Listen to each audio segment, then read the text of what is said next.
Resy lahatra ny caisse d'épargne de Madagascar fa ny éducation financière no tena fototra. Ny antom-pisianay dia fitaovana fampandrosoana ny malagasy ary fedina amin'ny fahantrana eto Madagasikara.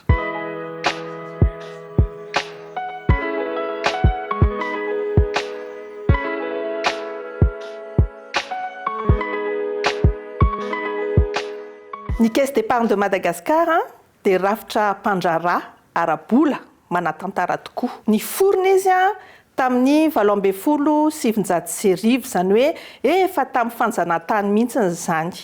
Ary efa 900 taona izy zany zao ary nivoatra hatrany dia lasa rafim-panjakana ao ambanin'ny FIAIN, ministera ny toe-karena sy fitantanam-bola. Ny antom-pisianay dia manampy sy ny manohana ny malagasy hivoatra sy hiroso amin'ny fitantanam-bola ara-dalàna amin'ny alalan'ny atao hoe inclusion financière.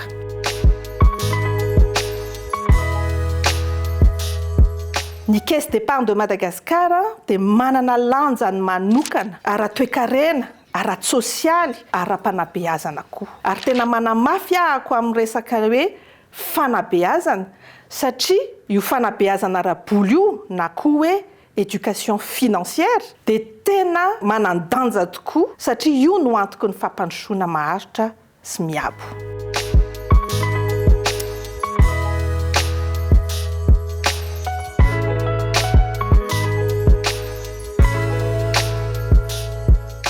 Izahay dia mpikambana feno eo amin'ny fikambanana atao hoe WSBI. Io dia fikambanana mampivondrona ny institution d'épargne maneran-tany ary ny targetra dia mba hampiroboroboana ny tahiry maneran-tany. Raha ny tantara dia io WSBI io dia niforona tamin'izato taona lasa tany Italia.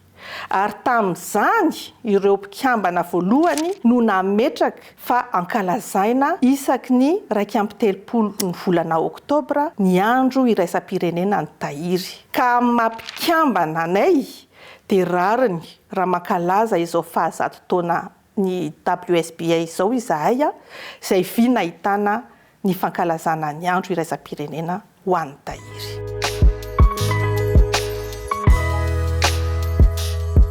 Ny mampiavaka ny caisse d'épargne de Madagascar dia ny tantara.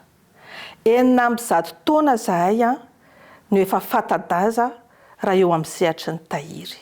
Io no marika ny stabilité ary io no antoky ny fahatokisan'ny mpanjifa. Ary ankehitriny iray hetsy sy iray tapitrisy no isan'ny mpanjifa. Ary ny tena mampiavaka azy koa sady tena rehare ny caisse d'épargne de Madagascar dia 100% malagasy. Ny mpiara-miasa dia 100% malagasy ary miara-misalahy ho an'ny vahoaka malagasy ho fampandrosoana ny Madagasikara. Ny antom-pisianay dia fitaovana fampandrosoana ny malagasy ary fedina amin'ny fahantrana eto Madagasikara. Resy lahatra ny caisse d'épargne de Madagascar fa ny éducation financière no tena fototra.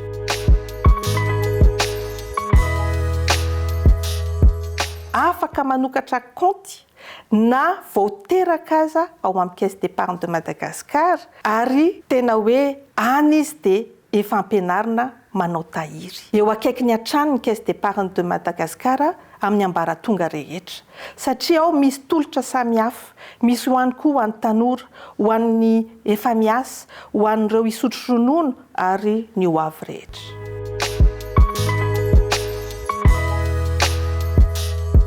Hivoatra hatrany koa ny caisse d'épargne de Madagascar araka teknôlôjia izany hoe anao digitalisation sy ireo tolotra samihafa mba hanakaikaizana kokoa ny mpanjifa, hanamorana sy hanamaivanana ny fampiasana ireo tolotra.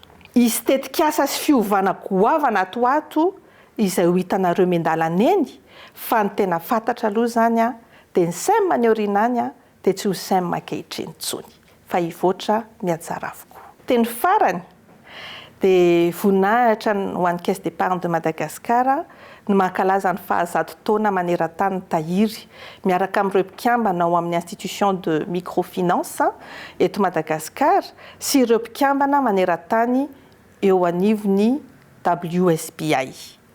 Tiako tsindriana fa ity fankalazana ity dia tena manamafy indray ny antom-pisianay ary manasa anareo anantona ny caisse d'épargne de Madagasikara fa eo izahay miaino anareo, manoro hevitra anareo, manampy anareo hitantana ny volanareo na resaka tahiry io na resaka fampindramam-bola io mba hahasoa anareo sy hanananareo ho avy mamirapiratra. Misaotra tompoko.